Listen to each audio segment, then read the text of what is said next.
एक बार की बात है, यमराज अपने यमदूत को धरती पर एक औरत को लेने के लिए भेजते हैं। जब वह धरती पर उस औरत के पास पहुंचते हैं तो वह देखते हैं कि उस मृत शरीर के पास दो बच्चियां होती हैं।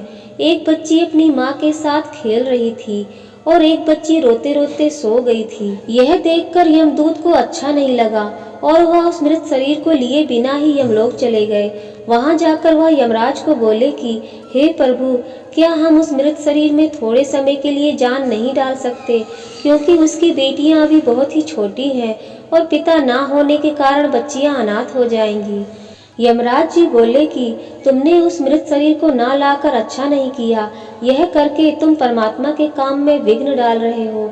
इसके लिए तुम्हें सजा दी जाएगी।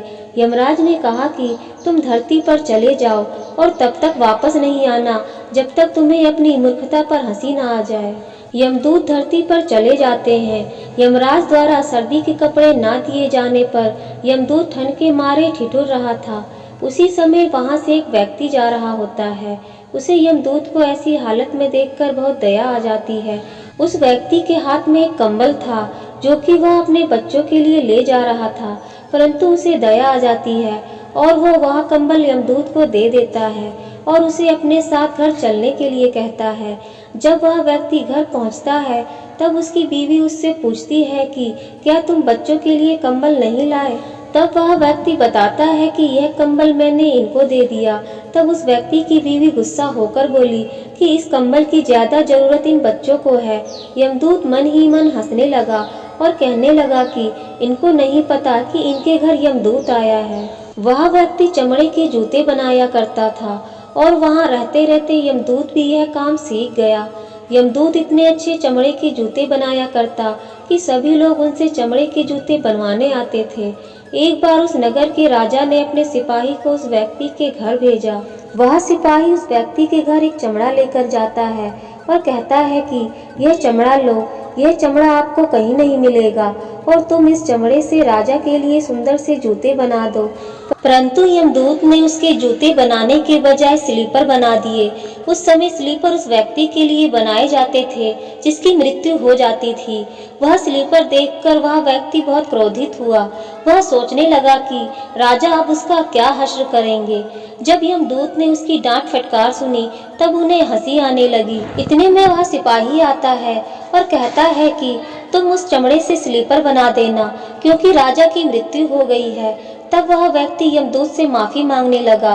तब यमदूत बोले कि मैं तो अपने कर्मों द्वारा किए गए सजा को भुगत रहा हूँ। काफी समय बाद उस व्यक्ति की दुकान पर एक महिला आई अपनी दो बेटियों के साथ। वह लड़कियां अपनी शादी के लिए जूते बनवाने आई थीं। उन लड़कियों को देखते ही यमदूत को याद आता है कि ये वही लड़कियां हैं जो उस मृत महिला के पास रो रही थीं। तब यमदूत उस महिला से पूछते हैं कि यह बच्चियां कौन हैं। तब वह बताती है कि यह लड़कियां अनाथ हैं। इनके जन्म के 2 साल बाद ही इनकी माँ की मृत्यु हो गई। मेरी भी कोई संतान नहीं थी, इसलिए मैंने इन्हें गोद ले लिया और मेरे पास बहुत संपत्ति है और आगे जाकर यही दोनों मेरी संपत्ति की मालकिन बनेंगी। तब यमदूत को खुद पर हंसी आ गई। उसे अपनी मूर्खता का एहसास हुआ। तब वह 3 बार हंसा। फिर वह व्यक्ति यमदूत से पूछता है कि आप 3 बार क्यों हंसे, आप मुझे अपनी हंसी का कारण बताएं। तब यमदूत उस व्यक्ति को सारी बात बताता है और कहता है कि आज मुझे पता चला कि जो होता है अच्छे के लिए होता है, जो हो रहा है वो भी अच्छे के लिए हो रहा है और जो होगा वो भी अच्छे के लिए होगा।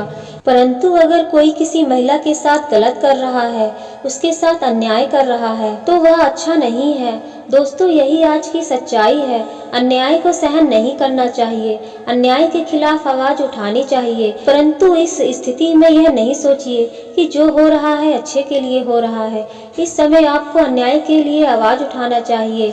एक बात जरूर याद रखिए कि परमात्मा हमें हमारे कर्मों का ही फल देते हैं। परमात्मा हमेशा अच्छे के लिए करते हैं। जो भी होता है अच्छे के लिए होता है। जय श्री राधे कृष्णा।